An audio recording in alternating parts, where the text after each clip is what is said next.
हमारे साथी ने एक ने इसकी कहानी बताई कि बड़े मतलब संघर्षों से ये बच्चा बाहर निकला है। 2018 में मैंने हाई स्कूल की थी और 2018 में ही उस हाई स्कूल की उसके कुछ महीनों बाद मेरी मुझसे बड़ी सिस्टर थी, वो ख़त्म हो गई थी। अच्छा।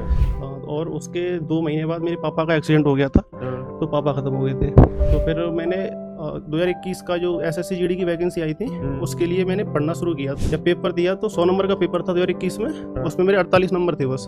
तो फिर मॉक लगाता था, मिनी मॉक ऐसे, तो उसमें मैथ में मुझे बहुत कॉन्फिडेंस आने लगा और मेरा अभी सबसे स्ट्रॉन्ग मैथ ही है। और आपको एक बच्चे से मिलवा रहा हूँ जो आपके बीच से ही है। आजा मेरे भाई, आजा। अरे मेरे भाई, खड़ा खड़ा खड़ा, बढ़िया। ये भाई आपके बीच से है और मुझे अभी हमारे साथी ने एक ने इसकी कहानी बताई कि बड़े मतलब संघर्षों से ये बच्चा बाहर निकला है। और इसके संघर्ष अगर आप सुनेंगे तो आप हैरान रह जाएंगे कि तैयारी करते वक्त संघर्षों की सीमा कहाँ चली जाती है।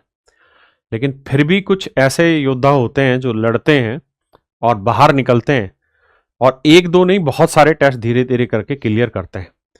तो ये 5 मिनट की इस बच्चे की जब कहानी आप जानोगे, समझोगे, तो आपको जीवन में बहुत प्रेरणा मिलेगी आगे बढ़ने के लिए। अब बता बेटा, तू ये मिठाई मुझे दे दे। हाथ में अब पकड़ लो, बता। हाथ में पकड़ लो। हाँ, हाथ में पकड़ ले, कान में रख ले, जैसे तुझे ठीक लगे। इसको पकड़ना। नमस्ते सर। ये सबसे पहले सर, ये मैंने अपनी पढ़ाई स्टार्ट की थी, वो मैं गांव के ही एक स्कूल से पढ़ा था, पास में ही। गांव नाम बताओ और कहाँ का रहने वाला है? मैं एटा से हूँ, मेरा गांव रशीदपुर खालसा है। रसीदपुर खालसा। खालसा, हाँ। तो मैंने अपनी पढ़ाई स्टार्ट की थी, वो एक गांव के पास स्कूल था, राधा वल्लभ इंटर कॉलेज, तो वहीं से की थी। 2018 में मैंने हाई स्कूल की थी और 2018 में ही उस हाई स्कूल की उसके कुछ महीनों बाद मेरी मुझसे बड़ी सिस्टर थी, वो ख़त्म हो गई थी। अच्छा। हाँ, और उसके 2 महीने बाद मेरे पापा का एक्सीडेंट हो गया था, तो पापा ख़त्म हो गए थे। अच्छा। तो फिर मुझे लगा था कि ये अब कब की बात है? जे नवंबर 2018। अच्छा, नवंबर 2018। फिर उसके बाद मुझे लगा कि अब पढ़ाई नहीं हो पाएगी, तो फिर मैं 2019 में जॉब करने चला गया था। कहाँ पे? सहारनपुर। सहारनपुर में। अच्छा। ये तो फिर उल्टी डायरेक्शन पड़ गई। मैं एटा एटा के मैं रहने वाला था, लेकिन सहारनपुर जॉब करने गया था वहाँ पे। क्या काम करता था वहाँ? वहाँ हलवाई की दुकान थी, तो उस वक्त मेरी एज थी लगभग 16.5-17 साल के करीब। तो उन्होंने मुझे वो लेबर का काम होता है, जो कढ़ाई बर्तन वगैरह धोते हैं, वो धोते हैं, तो उसी के लिए रखा था मुझे। तो मैंने 2-3 महीने वहाँ जॉब की, फिर मैं घर आ गया था। तो मम्मी ने कहा कि 12th कर ले, तो फिर मैंने 12th की। फिर 2020 में 12th की, तो अच्छा। फिर वहाँ सैलरी क्या मिलती थी? वहाँ 7,000 रुपये थी, हलवाई पे। और काम क्या रहता था? बर्तन धोने का। कितने बजे से कितने बजे तक? सुबह 8 से शाम को 6 बजे तक। अच्छा, रहना भी वहीं होता था? हाँ, वहीं था। और उस वक्त फिर मैंने वापस आ गया था वहाँ से। तो फिर 2020 में लॉकडाउन लग गया था। हाँ। तो मेरी इच्छा तो थी कि मैं बाहर फिर प्राइवेट जॉब करने जाऊँ, लेकिन लॉकडाउन के कारण मैं कहीं जा नहीं पाया। जा नहीं पाया, सब काम धंधे बंद थे। हाँ, सब बंद थे। तो मम्मी ने कहा था कि अब पढ़ाई स्टार्ट कर दे, तो उसमें ही कुछ हो जाए तेरा।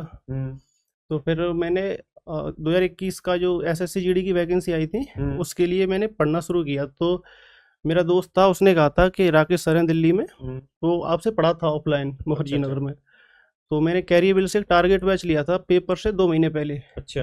हाँ, तो उसमें मैंने पढ़ाई तो बहुत की, लेकिन जब पेपर दिया तो 100 नंबर का पेपर था 2021 में, उसमें मेरे 48 नंबर थे बस। अच्छा। उसमें मैथ में एक भी नहीं था। मैथ में 0 नंबर? मैथ में 0 नंबर थे। फिर मुझे लगा कि मुश्किल हो पाएगा मुझसे, तो फिर मैं ऐसे ही पढ़ता रहा। फिर 2021 का पेपर देने के बाद GD का, मैं फिर जॉब करने चला गया था। अच्छा। हाँ, अच्छा, फिर से वापसी नौकरी करने वापस कहाँ गया? अब एक दोस्त था गाँव का, उसके साथ पहले नोएडा आया था। तो वहाँ 7 दिन ऐसे काम था, वेटर का काम करना था। वेटर का काम था। तो वो मैं छोड़ के आ गया था घर पे। तो फिर वापस उसी जगह दोबारा फिर गया जहाँ पहले गया था, हलवाई की दुकान पे। हाँ, तो वहाँ पे गया था, तो वहाँ पर भी काम करता था, लेकिन मैंने आपका बैच ले लिया था, आपका, अरुण सर का और गोपाल वर्मा सर का। अच्छा। हाँ, तो मैं आपसे फिर मैथ पढ़ता था वहाँ पे। काम भी करते और पढ़ते भी? काम भी करता था, पढ़ता भी था। तो 6 बजे तक तो जॉब होती थी वो। अच्छा, हलवाई वाली। हाँ, बर्तन धोने की। और फिर 8 बजे तक वो 7 बजे तक आ गए रूम पे। फिर 7 से 10 तक हाँ। हाँ, 3 घंटे पढ़ता था मैं। अच्छा। तो 2-3 महीने वहाँ जॉब की और पढ़ता भी था। तो मेरा मैथ में आप कहते थे कि ये CGL में सवाल आया है और ये मेंस का सवाल है, ऐसा है, तो मैं वो कर लेता था। अच्छा। तो मुझे ये लगता था कहीं ना कहीं कि अगर मैं फुल टाइम दूँ पढ़ाई को, तो मैं इसमें भी कुछ कर सकता हूँ। तो फिर गांव के पास एक लाइब्रेरी खुली थी 2022 में। हाँ, तो लड़कों ने बताया था कि अब लाइब्रेरी खुल गई है गांव के पास में, हाँ, तो देख ले, तो अगर पढ़ना चाहे तो आ जा। हाँ, वो ऐसा था सर, घर पे पढ़ने की जगह नहीं थी, अच्छा, एक कमरा था बस। हाँ, तो वहाँ पे मुझसे छोटी 3 बहनें, हाँ, मम्मी और छोटा भाई था। हाँ, तो घर पढ़ नहीं पाते थे ऐसे ही। हाँ, फिर मैंने लाइब्रेरी ज्वाइन की 2022 में, हम्म, अगस्त 2022 में। हम्म, और उसके बाद मैंने शुरुआत तो मैथ और रीजनिंग को ही पूरा समय दिया, क्योंकि मैथ मेरा था नहीं, अच्छा नहीं था। अच्छा, फिर आपसे ही पढ़ा, एक बार पूरा पढ़ लिया था, हाँ, तो फिर कहीं कहीं डाउट होता था मुझे, अच्छा, तो फिर दोबारा फिर पढ़ा था पूरा अच्छा, आपसे ही। हाँ, और आपके क्लास नोट से हाँ, उनका रिवीजन करता रहता था। तो फिर मॉक लगाता था, मिनी मॉक ऐसे। तो हाँ, उसमें मैथ में मुझे बहुत कॉन्फिडेंस आने लगा, हम्म। और मेरा अभी सबसे स्ट्रांग मैथ ही है। और उसके बाद लाइब्रेरी कंटिन्यू पढ़ता रहा मैं, अगस्त 2022 से ज्वाइन की थी, और अभी भी लाइब्रेरी में पढ़ता हूँ। अब छोड़ दी है 2-3 दिन अच्छा, से। अभी छोड़ दी। हाँ, अब मम्मी कहती हैं अब तो ज्वाइनिंग पे जाएगा, 13 तारीख को जाऊंगा, अब अच्छा, 36। 13 तारीख को हम्म। किस उसमें पोस्ट मिली, कौन सी? CISF में CS है वो, रैंक क्या आई तेरी? 228। 228। सोचो, जिस बच्चे के 2021 SSC GD वाले में हाँ, मैथ में मैथ में 0 नंबर थे, हम्म, मैथ में 0 नंबर, हलवाई की दुकान पर नौकरी करना और बड़ी बड़ी कढ़ाई होती है, उसको उठाना अपने आप में भारी काम है। 16 साल की उम्र में हम्म, ये काम करना, और आप 212 रैंक, 228। 228 रैंक बच्चा लेके आना, ये अपने आप में बहुत बड़ा काबिल तारीफ है। और अभी इसका सीपीयू मेंस भी है, हाँ, सीपीयू प्री सीपीयू में, क्लियर हो हाँ, गया, प्री सीपीयू क्लियर मेंस हो गया। हाँ, अब मैं 8 मार्च में मार्च होगा। को, हाँ, 8 मार्च को। और यूपी पुलिस यूपी भी। पुलिस भी क्लियर हो गया, उसमें अच्छा, 230 नंबर है। अच्छा, यूपी पुलिस भी क्लियर हो हाँ, और ये 3 पेपर, और ये CGL का फर्स्ट अटेम्प्ट था, गया। तो हाँ, उसमें 140 नंबर हैं, क्लियर नहीं हो पाया। हाँ। पर अगली बार उसी के लिए प्रयास करूंगा पूरी, मतलब सीजीएल में कितने? 140। 140। हाँ, 140 तो अच्छे नंबर है। हाँ, कोई नहीं, इस बार करता रहेगा मेहनत तो सीजीएल निकल जाएगा। 140 नंबर बहुत बच्चों के नहीं आते, बहुत बच्चे उस लाइन में ही नहीं है कि 140 की रेंज में भी पहुंचे। जबकि इस बार जेनुअनली अगर बात करें तो 140 से नीचे ही कट ऑफ हो जाना था, लेकिन कुछ ना कुछ गड़बड़ियां हुई जिसकी वजह से सीजीएल में कट ऑफ इतनी गई। लेकिन सच में इस बच्चे के डेडिकेशन को हम जैसे लोग क्या ही कह सकते हैं कि मतलब जो बच्चा 0 नंबर मैथ में लेके आया 2021 में, और 2023 में, ये 2023 का था ना, या 2024 का था ये हाँ, जीडी? ये 2023-24। 24 में हुआ था ये। हम्म। तो देखो 2024 वाले इस जीडी में ये बच्चा 228वीं रैंक लेके आ रहा है, ये अपने आप में सच में बहुत बड़ी चीज है। एक बच्चा पूछ रहा है सहारनपुर में कहाँ नौकरी कर रहा था हलवाई दुकान? एक जनता स्वीट्स हाउस थी उसमें। जनता स्वीट्स हाउस में। हाँ, एक रेलवे स्टेशन के थोड़ी दूर है वो, एक दो 2-3 किलोमीटर दूर होगा। अच्छा, तो 16 साल की उम्र में तू चला गया कमाने, चल वो तेरी तो परिस्थितियां ऐसी थी कि सिस्टर गुजर गई, उसके 2 महीने बाद फादर साहब हाँ, गुजर गए, तो घर में कोई कमाने वाला नहीं था। हाँ, लेकिन बहुत सारे ऐसे ढक्कन हैं जो मतलब परिस्थितियों से हार जाते हैं। तू अगर कुछ बता पाए कि तुझे कौन सी ऐसी चीज थी जो मोटिवेट करती थी कि हलवाई की दुकान पे सुबह 8 से 6 बजे तक काम करना और उसके बाद फिर 3 घंटे पढ़ना, वो भी ऑनलाइन, और वो भी वो बच्चा जिसके मैथ में 0 नंबर है। यस सर, मैं जब पढ़ाई की थी, हाँ, तो मेरे पास एक ही ऑप्शन था कि अगर मैं अपने घर की स्थिति सुधार सकता हूँ, हम्म, तो पढ़ के ही कर सकता हूँ, क्योंकि मेरे ऊपर थोड़ा कर्जा भी था। कितना कर्जा था? 2-3 लाख रुपए था, अब भी है। अभी भी? हाँ, अब वो अच्छा, पड़ जाएगा धीरे धीरे। हाँ, तो मुझे लगता था कि प्राइवेट जॉब में 7,000 रुपये में क्या ही कर लूँगा। क्या ही बहन, कर। हाँ, छोटी बहन है, भाई है। तो हम्म, मैंने कहा अगर पढ़ लूँगा तो कुछ अपने लिए नहीं, अपने घर वालों के लिए तो कुछ कर ही लूँगा। हम्म, तो इसीलिए अब, मतलब वही मेरे अंदर था कि अगर मुझे जितनी जल्दी हो सके उतनी जल्दी करके, और घर वालों को मतलब एक सपोर्ट दूँ, उनकी हेल्प करूँ। और छोटे भाई बहन मेरे ऊपर ही डिपेंड है पूरी कितने तरीके भाई से। बहन अभी जो हैं? 3 बहन, एक छोटा भाई है। अच्छा, 3 बहनें हैं और हाँ, एक छोटा भाई। सब छोटे हैं मुझसे। और सारी जिम्मेदारी तेरे ऊपर ही है। हाँ, मैं ही हूँ सबसे बड़ा। और अभी 2-3 लाख का कर्जा है। हाँ, अभी तो है। तो आप सोच सकते हो कि कोई संघर्ष में कैसे बीतता है, कैसे जीता है उस संघर्ष में। और एक चीज इस बच्चे की आपने बात ध्यान से सुनी है कि एक पढ़ाई है जिसके थ्रू मैं इस चीज को कर सकता हूँ। क्योंकि आप कितने भी स्किलफुल हो ले इस उम्र में, लेकिन प्राइवेट जॉब आपको कभी भी 40-50 हज़ार रुपए की सैलरी कभी नहीं देगी, और वो श्योरिटी नहीं देगी। जो श्योरिटी इसको मिलेगी, अब 40-50 हज़ार रुपए के बीच में सैलरी होगी, और इन सारी परिस्थितियों से लड़ेगा। और आप में से भी पता नहीं कितने ऐसे बच्चे होंगे जो ऐसी परिस्थितियों में होंगे। लेकिन आप सबको एक बात समझनी है कि जब ऐसे बच्चे कर सकते हैं जिनके मैथ में 0 नंबर है, 2021 में मैथ में 0 नंबर, क्या होती है एक 16 साल के बच्चे की समझ?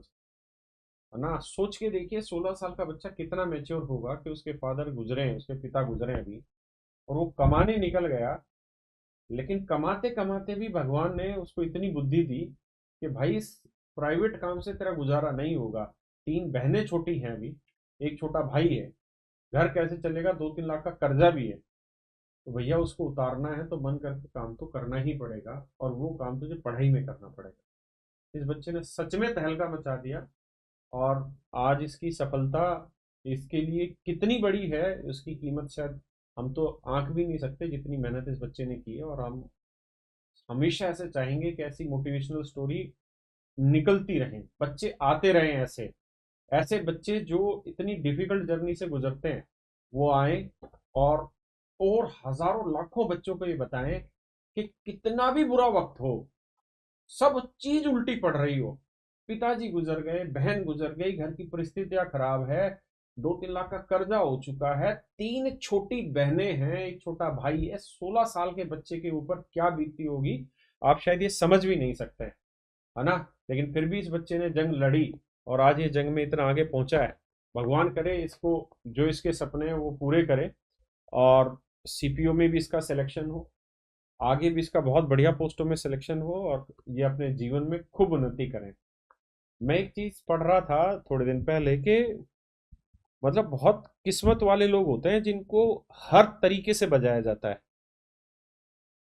जिसे एक रास्ता खोलो तो लगता है यार चल यहां से निकलते हैं, वो रास्ता बंद, फिर इससे गुजरो ये भी रास्ता बंद, इससे गुजरो ये रास्ता बंद, यानी हर रास्ते पे ताले लगते हैं ना। और फिर कोई उठ के आता है तो भगवान भी उसे गले लगा के कहता है वाह मेरे से, तुझे आदमी इसीलिए बनाया था, तुझे इसीलिए भेजा था धरती पे कि तू हर विषम परिस्थिति में खड़ा हो, लड़ और आगे बढ़। और इस बच्चे के लिए हमारी तरफ से, मेरी तरफ से सैल्यूट है, और मैं चाहूंगा कि आप सब बच्चे इस भाई को कॉन्ग्रेचुलेट करो। क्या नाम है तेरा? सचिन यादव। सचिन यादव को, भाई को कॉन्ग्रेचुलेट करो, क्योंकि ऐसे बच्चे बहुत कम मिलते हैं। और आज इसके पिताजी जो स्वर्ग में होंगे वो बहुत खुश हो रहे होंगे इसकी इस प्रोग्रेस को देखकर। उनका दिल मैं ही जान सकता हूँ एक पिता के नाते। वो जहाँ भी है भगवान उनकी आत्मा को हमेशा सुकून दे, और उनके बच्चे खूब आगे बढ़ें। और अब तेरी जिम्मेदारी ये है कि जो तेरे छोटे भाई बहन है, कुछ भी हो जाए लेकिन उनको पढ़ा। हाँ पढ़ाऊंगा सर, अभी पढ़ रहे हैं वो छोटे भाई बहन सारे। कितने छोटे हैं तेरे से? एक इंटर में, और एक फर्स्ट ईयर में, एक 9th में, ये 3 बहनें हैं, और हम्म। छोटा भाई है वो भी 7th में। वो सब सबको पढ़ा, कुछ हो जाए पढ़ा, क्योंकि है नहीं, हम तो फुल सपोर्ट कर ही रहे हैं और आगे भी जीवन में करेंगे ही, लेकिन उनको पढ़ा, क्योंकि ये बात बिल्कुल सही है कि पढ़ाई एक वो जरिया है जो गरीबी दूर कर सकती है हाँ ना। एक वो कहावत है कि या तो पढ़ाई दूर कर सकती है या फिर गलत रास्ता, लेकिन गलत रास्ता थोड़े दिन के लिए तो दूर करेगा, फिर आपको उसी गंदपने में ले जाके छोड़ देगा। इसलिए मन करके मेहनत करो। आप लोगों के पास पूरा 1 महीना बच रहा है। आए, आज 2 तारीख है, जी जान लगा दो, जो तुम्हारी ताकत है ना खींच लो। अब ये सही वक्त है अपने आप को उठाने का, और इस 1 महीने की मेहनत ऐसा रंग लाएगी कि आपकी भी कहानी यहां से लाखों बच्चों तक जाएगी। तो थैंक यू मेरे बच्चों, आप सभी को भी और इस बच्चे को भी। और पकड़िए बेटा, ये पहला बच्चा है जिसको मेरा मन बहुत ज्यादा कर रहा है खिलाने का। मिठाई इसका हक ज्यादा बनता है, हमारा हक नहीं है, क्योंकि यही वो बच्चे हैं जिनकी वजह से हम लोग जिंदा है। वही दराज खोलियो, पहले इधर वाली जहां पे तो खड़ा है। नहीं हो। हम्म हम्म वही कटी हुई, लेकिन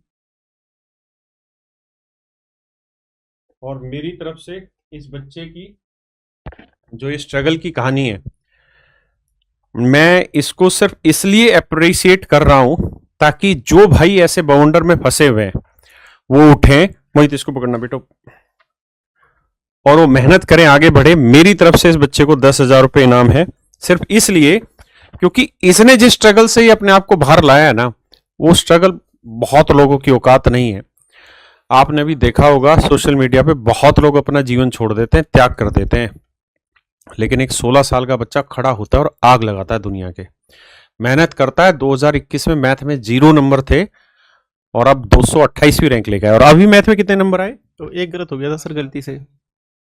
चल भगवान बढ़ा करे और आगे बढ़, जिंदगी में कामयाब होता रहे, जरूर आगे बढ़ेगा। और मन मुताबिक काम करो, खींच के ले मीटर। ठीक है बेटा। मैं आपसे पढ़ता था सर, तो मैं कहता था कि मेरी जॉब लगे ना लगे, मैं एक अच्छा आदमी जरूर बन जाऊंगा, क्योंकि आप क्लास में ऐसी कहानी सुनाते रहते थे और कहते कि ईमानदारी की राह पे चलो। और मैं आराम आराम से पढ़ता रहता था। मुझे ये था कि अगर मैं पढ़ूंगा ईमानदारी से तो कहीं ना कहीं अगर सरकारी नौकरी नहीं लगेगी तो मैं एक अच्छा आदमी तो बन ही जाऊंगा और प्राइवेट में कुछ कर लूँगा अच्छा, लेकिन करूँगा ईमानदारी से ही। तो पढ़ाई भी मैंने ईमानदारी से कंटिन्यू की है, और जिस दिन से मतलब पढ़ा हूँ, लाइब्रेरी ज्वाइन की थी अगस्त में, और कंटिन्यू रखी है मैंने, ना कभी छुट्टी की ना कोई की, क्योंकि मुझे पता था कि मेरा बेस बहुत कमज़ोर है, अगर लापरवाही करूँगा तो पीछे रह जाऊँगा। तो बस। और एक सीधी सी बात है यार, जिस परिस्थिति में आप हो ना, उससे बाहर निकलने का केवल एक ही रास्ता है मेरे भाई, और वो है पढ़ाई। जी जान से पढ़ाई, दम लगा के पढ़ाई, जितनी तुम में ताकत है ना, झोंक दो इस 1 महीने को, देखना इसका परिणाम एक ना एक दिन जरूर आएगा। और यहीं पर आप खड़े होंगे, और आप भी अपनी बातों से और हजारों लाखों बच्चों को मोटिवेट कर रहे हो। मैं इस बच्चे को सैल्यूट करता हूं, इसकी मेहनत को, जो 16 साल की उम्र में कमाने निकल गया और वहां से पढ़ाई की इसने सोची। थैंक यू मेरे बच्चे, थैंक यू तुझे। गले मिल भाई, नहीं तो अच्छा बच्चा है, भगवान आगे बढ़ाए तुझे। थैंक यू मेरे बच्चों, आप सभी को भी।